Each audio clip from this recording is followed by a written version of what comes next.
Sa mga tungkol sa case hearing nila, na sila mga case hearing nga giluwatan. Ako mo kuan ko sa akong katungod sa isip biktima. Unya sila may unang nagkuan na ning level nila. Kinahanglan nga ang ilahang katungod mabatas. Paistoryahan ko nila sa akong habig. Unya once nga maistorya ko nila, ana na sila mo file o kanang libel or nagka-file na ba sila daan, basta sa akong katungod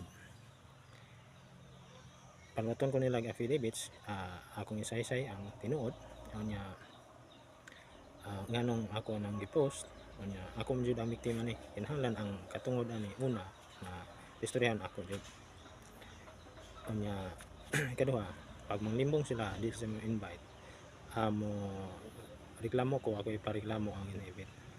So dili na sila pwede nga mag-hearing sa katungod sa ako kay biktima raw ko nya giawang kong hilabot nila di ko mo-post o di ko nahan. So sila may hilabtanon.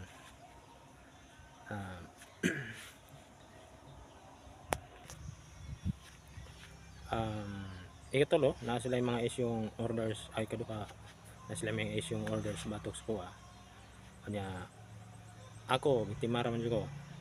Kinahanglan unahon ko nila in istorya kay since ako victim jud dili man jud sila mahatag katungod sa ako abot lang nga ano ka disan mo invite sa buena.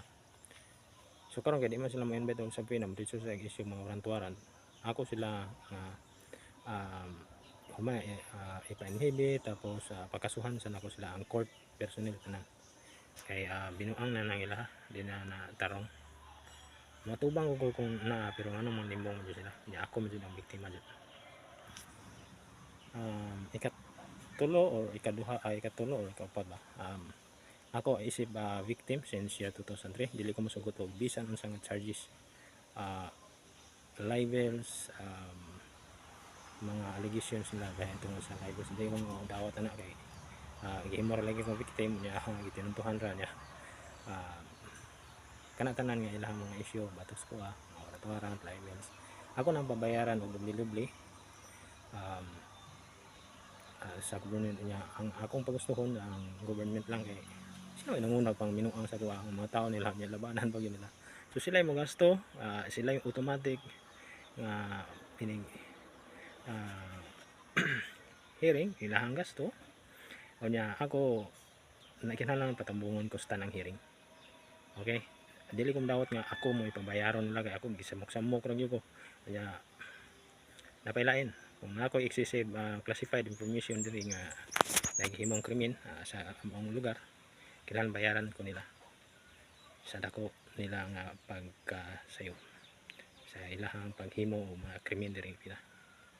Okay?